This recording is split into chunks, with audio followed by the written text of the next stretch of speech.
ఇంతకు ముందు ఎప్పుడు చూడనటువంటి ఆ రూపాన్ని చూసినప్పుడు మరి తనలో ఏమిటి భావాలు కలిగినాయి చెప్పాడు అర్జునుడు. ముందు కృషితోస్మి అంటే నాకు చాలా సంతోషం కలిగింది, ఆనందం కలిగింది. దాంతో పాటుగా నీ మనహ భయేన ప్రవ్యధిత, చాలా భయం వేసింది. ఏమిటి ఆ మామూలు రూపమా, కాలపుస్తుంది కదా, అది చూసేటప్పటికి చాలా భయం వేసింది. అందుకని చాలా బాగా కలిగింది, వ్యధపడ్డారు. అందుకని ఆ రూపాన్ని ఎక్కువసేపు చూడటం, ధారణ చూడటం అంటే కళ్ళతో అసలు చూడటం సాధ్యం కాదు, బుద్ధిలో కూడా ధారణ చేయలేడు. ఆద్యంతరహితమైనటువంటి దాన్ని బుద్ధి ఎంతసేపు ధారణ చేస్తుంది. ఆద్యంతరహితమైన రూపం, ఆద్యంతరహితమైన తత్వం కాదు. తత్వం అయితే నామరూపానికి అతీతం. అది అడిగాడుగా ఒక రూపం రూపాన్ని అడిగాడు. అందుకని పూర్వం ఏదైతే ఉందో ఏమిటి తదేవ రూపం మే దర్శనం, ఆ రూపాన్ని నాకు చూపించు ప్రసీద, నన్ను అనుగ్రహించు. ఈయన మనసులో ఏం రూపం ఉంది? విష్ణు రూపం. అందుకు వెంటనే చెప్పేశాడు ఏ రూపము? విగ్రహం, గజనం, చక్రం, ఆ రూపాన్ని ద్రష్టం ఇచ్చామి. చూడండి, ఒకేసారి ఆయనకి అన్ని దొరుకుతుంది. శరణాగతి పొందాడు కదండి. విశ్వరూపాన్ని చూపించాడు, కాలపురుషుల రూపాన్ని చూపించాడు, విష్ణు రూపాన్ని చూపించాడు, మళ్ళీ కృష్ణ రూపం, అవునా? శాంత రూపం, చతుర్భుజ రూపం. అందుకని ఆ చతుర్భుజ రూపాన్ని నాకు చూపించు స్వామి.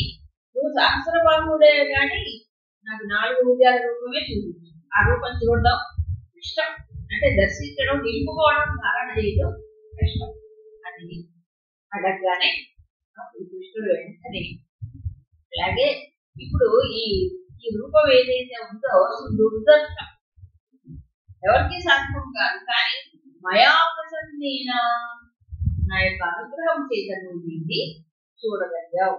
అంటే అనుకంప, అనుగ్రహం అని చెప్పేదే, అది తప్ప స్వతంత్రంగా దేవుడు చూడలేదు. దేవుడికి ఈ అహం అనే భావనని పూర్తిగా దాన్ని బయటపడ్డప్పుడే సాధ్యం. పూర్తిగా ఏం పోలేదు కదా. కాబట్టి ఆయన అనుగ్రహం ఉంటేనే ఆ స్థాయికి ఎదగలడు, ఏ విశ్వరూపాన్ని దర్శించగలిగేటువంటి స్థాయి. అందుకని ఆయన అనుగ్రహం. సరే, అప్పుడు అన్యేన దృష్టపూర్వం ఈ విశ్వరూపము ఇంకెవరికి ఇంతమటుకు చూడటం సాధ్యం కాలేదు. సో మొట్టమొదటిసారిగా అర్జునుడే ఇలాంటి విశ్వరూపం చూస్తూ ఉన్నాడు.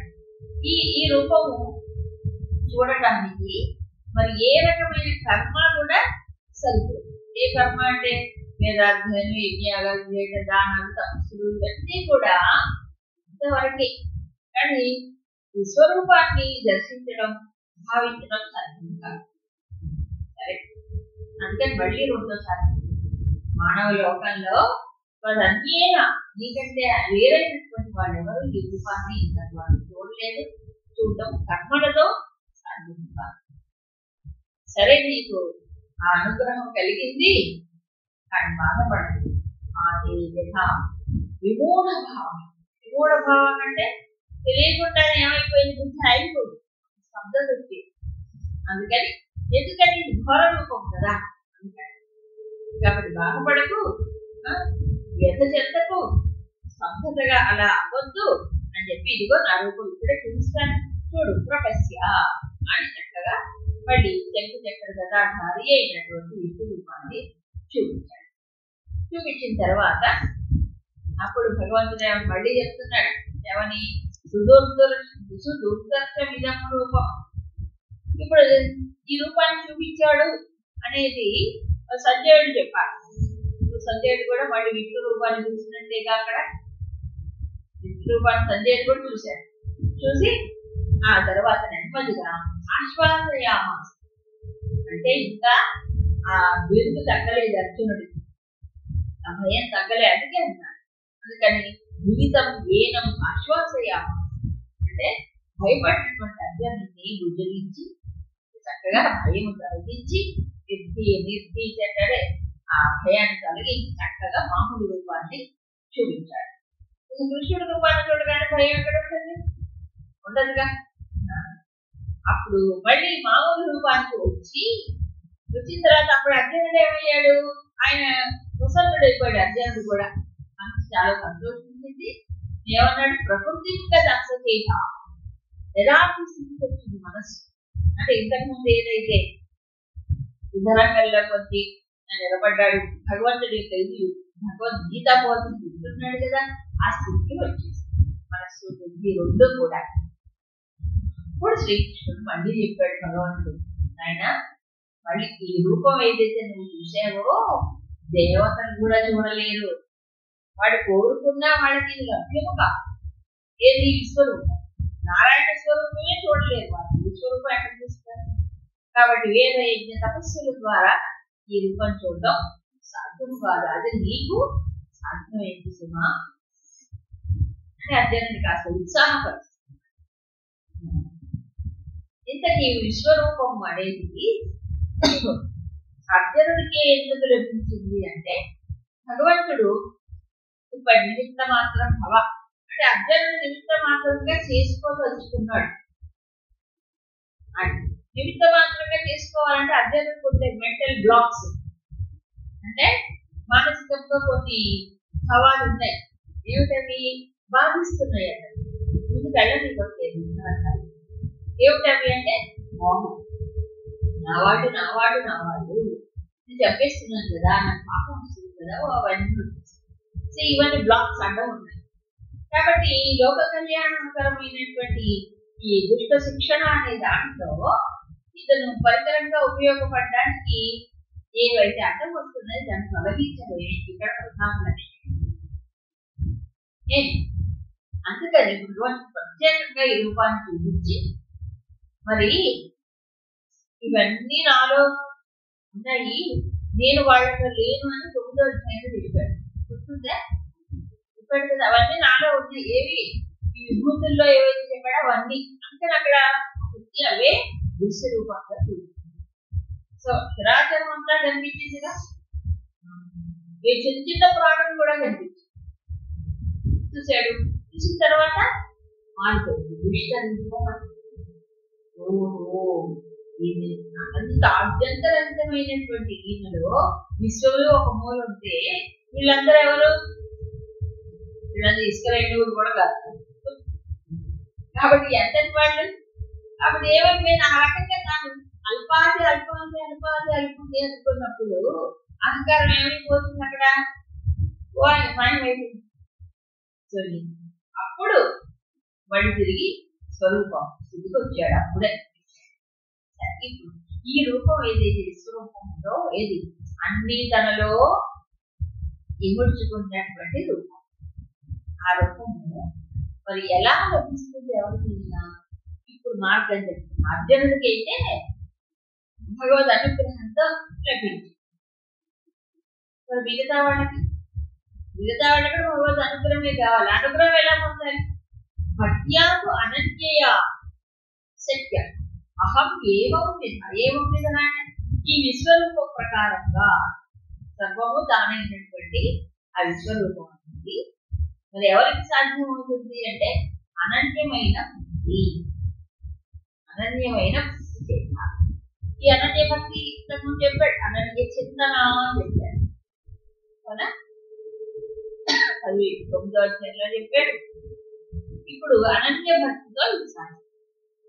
అనన్య భక్తి అంటే భగవత అనన్యయ అంటే భగవంతుడి కంటే అన్యమైనటువంటిది మరొకటి లేదు.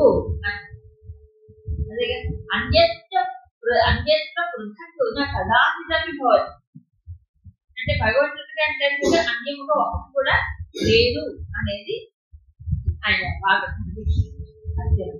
అలాగే అపృథగ్భూతయ, పృథగ్భూతి అంటే వేరు, అపృథగ్భూతి అంటే వేరు కాకుండా చెప్పారు. అనన్య భక్తి అంటే అయిపోతుంది. సో ఇది చూశాడు కదా, ఇప్పుడు విభూతుల్లో అదే చెప్పాడు. 7వ అధ్యాయాన్ని చెప్పుకుంటూ వస్తూనే ఉన్నాడు. నాకంటే అన్యమైనది, అధికమైనది, నాకంటే వేరుగా మరొకటి. అర్జునుడు కూడా అది చెప్పాడు. నత్వత్సమోత్యభ్యధిక కుతో ఉన్నాడు. ఆ మాట చెప్పాడు. అందుకని మరేమిటి అంటే అనన్యము అంటే దానికి ఎలా ఇంకా వివరించాడు. సర్వై అభికరణై వాసుదేవాత్ అన్యత్ నోపలభ్యతే. అంటే అన్ని కరణములు అంటే బాహ్యకరణములు అంతఃకరణము ద్వారా ఏదైతే చూస్తున్నామో గ్రహిస్తున్నామో అదంతా భగవంతుడి కంటే వేరు కాదు. ఇది అనన్యం.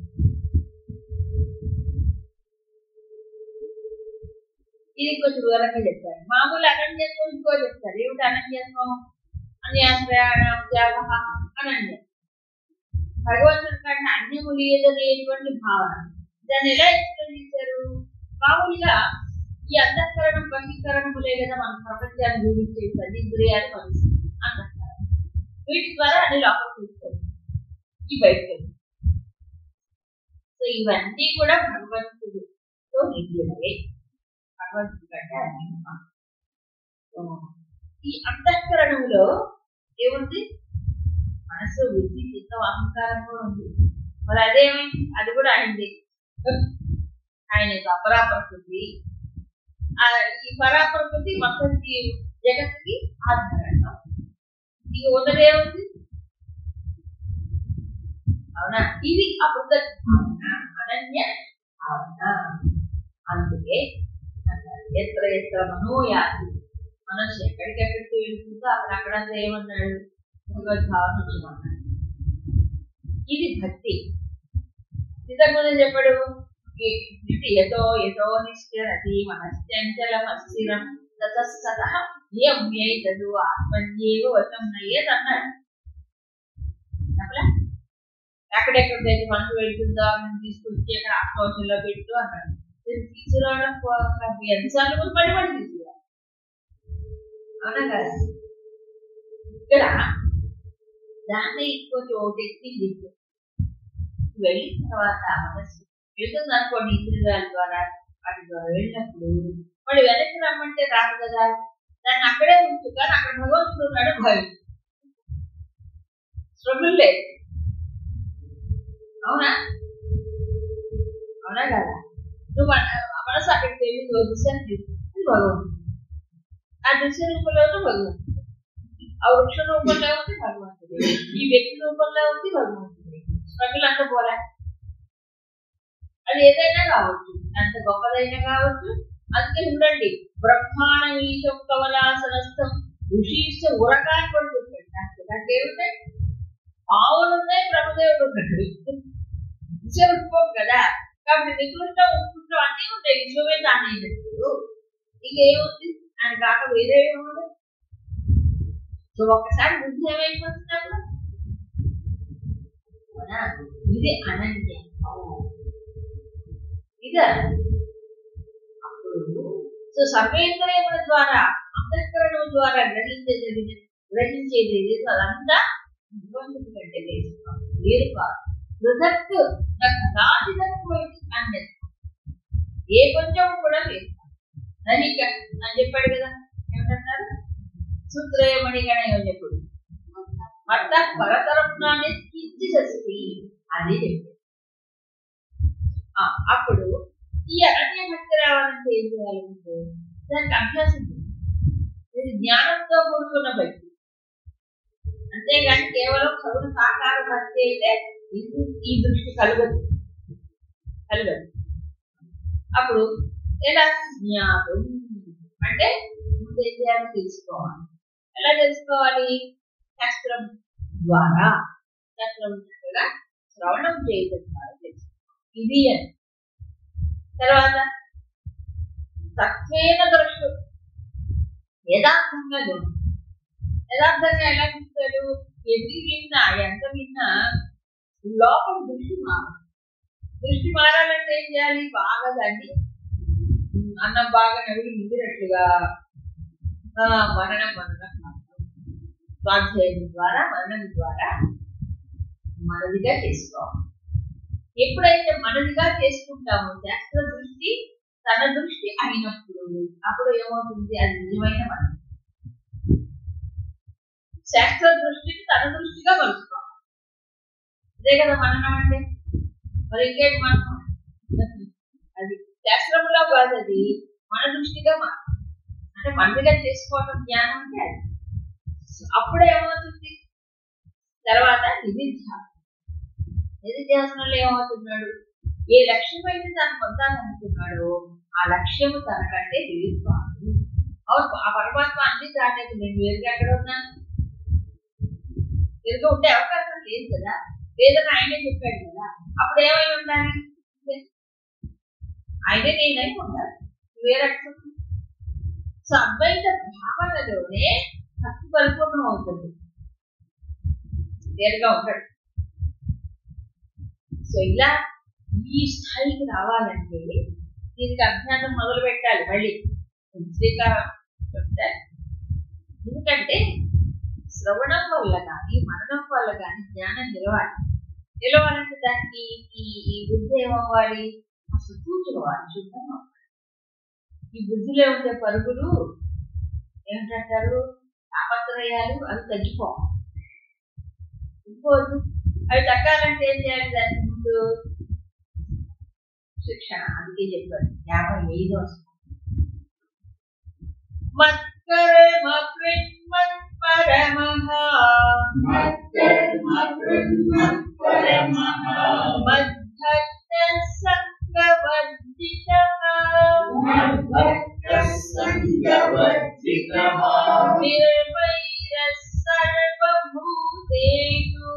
నిర్వైరః సర్వభూతేషు యస్ సమావేతి పాండవా.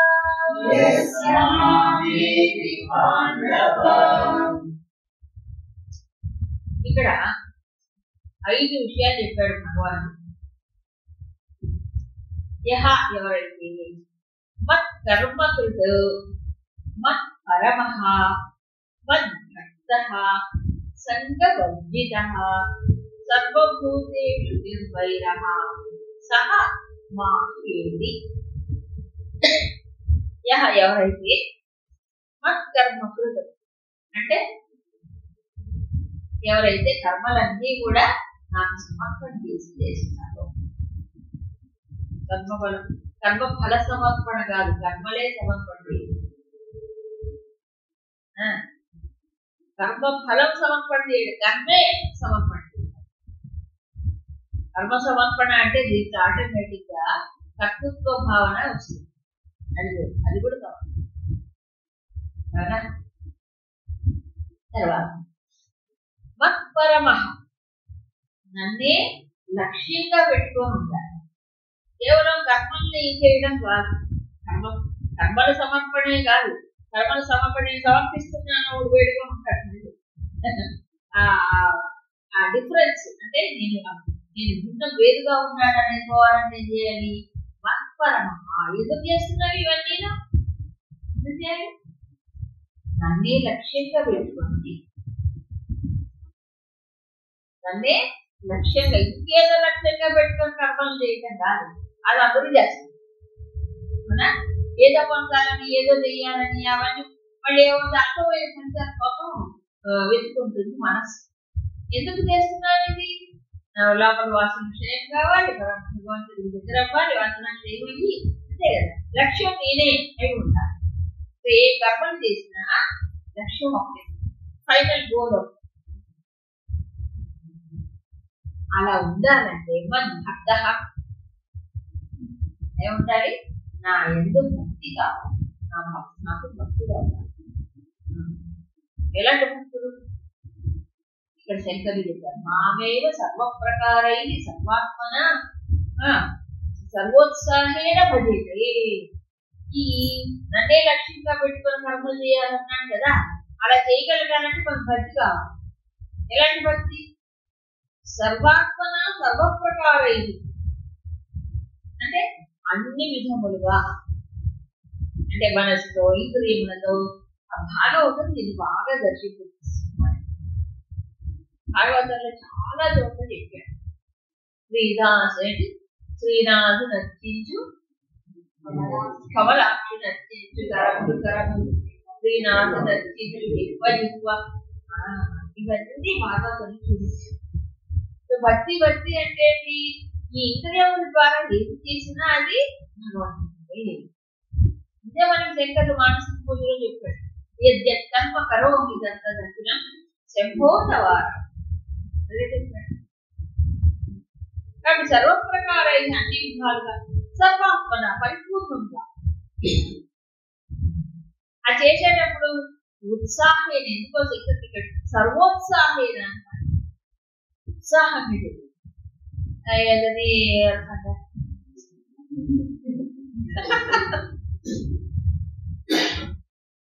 ఇప్పుడు ఇష్టంగా చేసినప్పుడు ఉత్సాహంగా చేస్తారు, అవునా కదా? లేకపోతే ఆ భావన భావరహితమైనది ఎట్లా ఉంటుంది, అట్లాగే అందుకే సర్వప్రకారైన సర్వాత్మన సర్వోత్సవమైన సర్వ ఉత్సాహేన భక్తి, అది భక్తి తర్వాత సంఘవర్జిత. ఇలాంటి భక్తి రావాలంటే సాధారణంగా మనిషికి ఒక ఎంతూజియాజం, ఒక ఉత్సాహం ఎప్పుడు వస్తుందంటే ప్రేరణ నా వాడి కోసం చేసినప్పుడు వస్తుంది, ఇతరుల కోసం చేసినప్పుడు రాదు. మోటివేషన్ అదే పని. నా కోసం చేసుకున్నట్టే ఇంకా ఉత్సాహం, నా వాళ్ళ కోసం చేశానంటే ఓ ఉత్సాహం, ఎవరికో చేసామంటే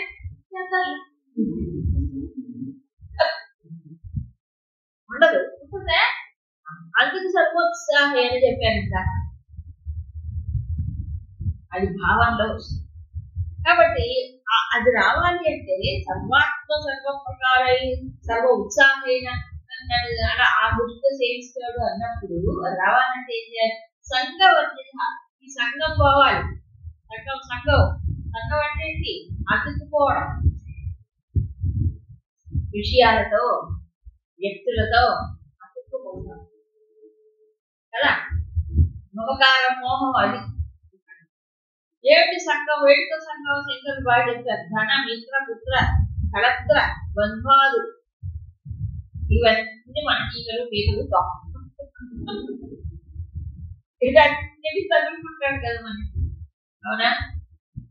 ప్రపంచంలో ఇవే కదా. అందుకని వీటి ఎంత ఉండేటువంటి స్నేహం ఆ పక్షాలు ఇవన్నీ కూడా చెప్తారు. ప్రీతి స్నేహం పట్టుకుంటున్నారు. కాబట్టి వీటిని వర్జిత, సంఘవర్జిత అంటే సంబంధం తెగొట్టుకోమల్లే, సంఘం వద్దన్నారు. బంధం వద్దు, బంధం సంఘం వల్ల బంధం వస్తుంది, సంబంధం వల్ల బంధం రాదు. ఓకే, రిలేషన్స్ అంటే అది సంఘం. కాబట్టి ఈ ప్రీతి, ఈ మమకారం మోహం వద్దు, దేవర్షం చేయాల్సిందే ప్రపంచంలో. అందుకే శ్రీరామకృష్ణుడు చెప్పారు, ఒక గృహస్థ భక్తురాలు ఆమెకేమో స్వామి దగ్గర ఏదో దీక్ష తీసుకోవాలి, మంత్రం చేయాలని ఏదో వచ్చింది పాపం, తీసుకుంది. కానీ మనసులో అన్నం కావట్లేదు. ఎందుకు కావట్లేదు? చంటి పిల్లవాడు పెంచాలి. చంటి పిల్లవాడు పెంచేటప్పుడు వాటికి ఎక్కడే పోతుంది ప్రతికూలంలో. ఎలాగా? అది పెద్ద ఇదైపోయింది అనమాట, చూడకుండా ఉండలేదు, అది చేయవలసిన పని కర్తవ్యం. మరి ఎలా? అందుకని వెళ్ళి వెళ్ళేసి శ్రీరామకృష్ణ ఏం చేయాలి అని అడిగితే అప్పుడు ఆయన ఉపాయం చెప్పాడు. నువ్వు కృష్ణుడిని స్మరించుకోవాలి, నీకు అడ్డం వస్తున్నాడు కదా, కృష్ణుడు గుర్తు రావట్లేదు కదా అంటే నువ్వు పిల్లవాడికి చెయ్యి మాట్లాడు, ఆ పిల్లవాడినే కృష్ణుడు అనుకోతే భావన.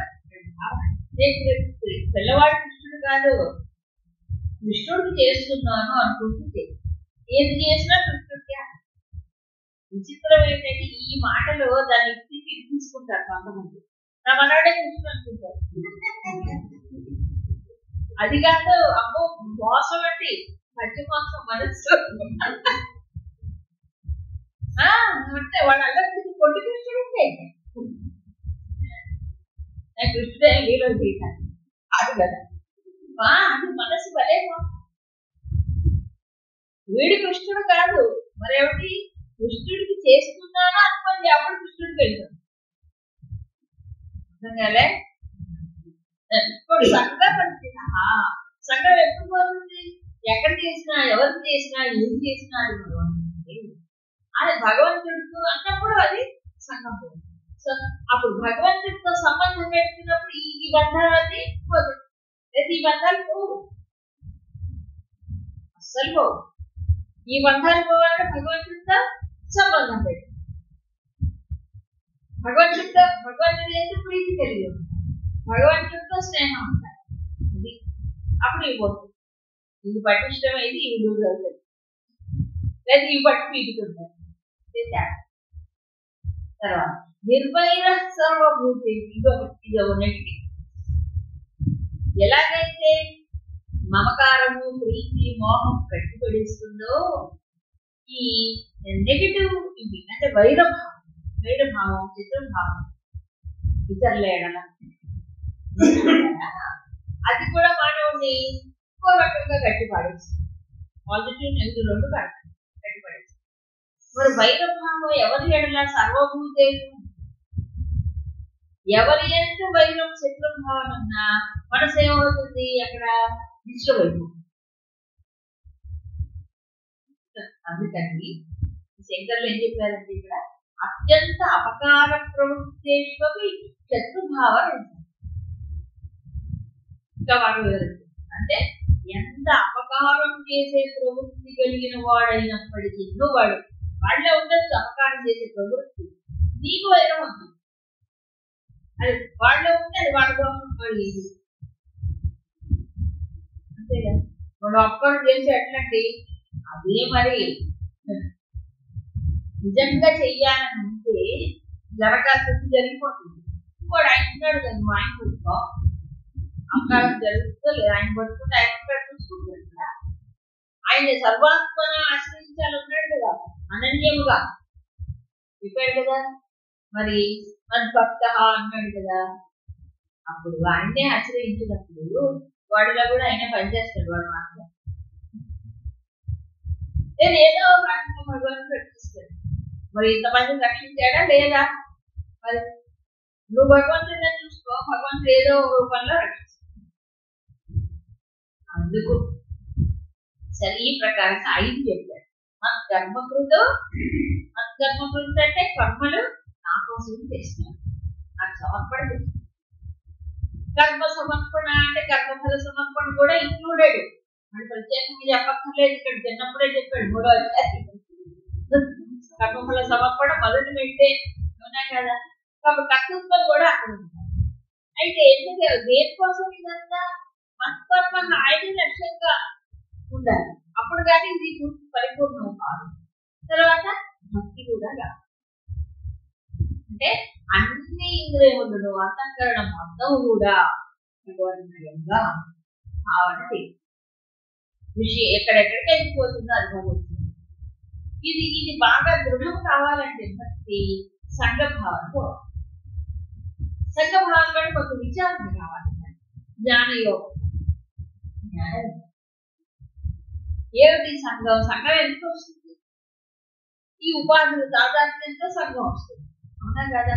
ఈ ఉపాధులు ఏమిటి? దీని పరిస్థితి ఏమిటి? ఎనలైజ్ చేసుకోవాలి, అవునా కదా?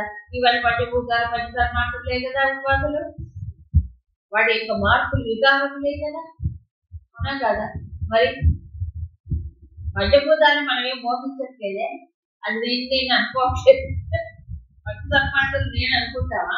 పంచభూతాలు నేను అనుకుంటున్నావా? ఇక్కడికి వచ్చినప్పుడు ఏమనుకుంటాడు? అదే మాట. కాబట్టి ఈ పంచభూతాలే, ఇవన్నీ పంచభూతాలే కదా. అక్కడ వస్తుంది అనమాట సంఘము ప్రాధాన్యం వస్తుంది.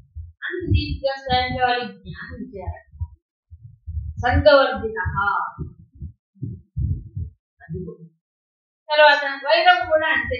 సంఘము వైరము ఈ రెండో కూడా ఒకటి ఇటు లాక్కైతే ఒకటి ఇటు లాక్క. సంఘమేమో ఇటు, వైరమేమో ఇటు. కరెక్ట్, ఎటు పోకూడదు. ఎందుకంటే సర్వత్రా సర్వము పరమాత్మే అనేటువంటి భావన ఇవన్నీ ఆటంకాలు. ఈ విశ్వరూప భావన, విశ్వాత్మ భావన. అప్పుడు ఇలా ఎవరైతే ఉంటారో సహమాకు పొందుతారు. సో 11వ అధ్యాయంలో ఈ ప్రాక్టికల్ ఇన్స్ట్రక్షన్, ఈ 2 శ్లోకాలు, దాన్ని పొందేటువంటి విధానం ఏమిటి అనే విషయాన్ని భగవంతుడు వివరించారు. సో దీంతో 11 ముగుస్తుంది. ఓం తత్సత్. ఇది శ్రీమద్భగవద్గీతాసు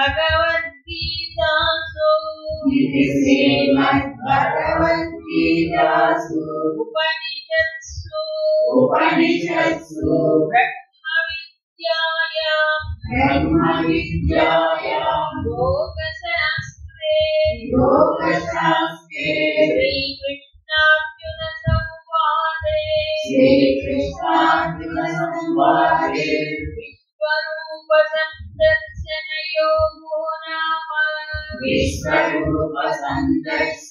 యోగో నామ ఏకాదశోऽధ్యాయः.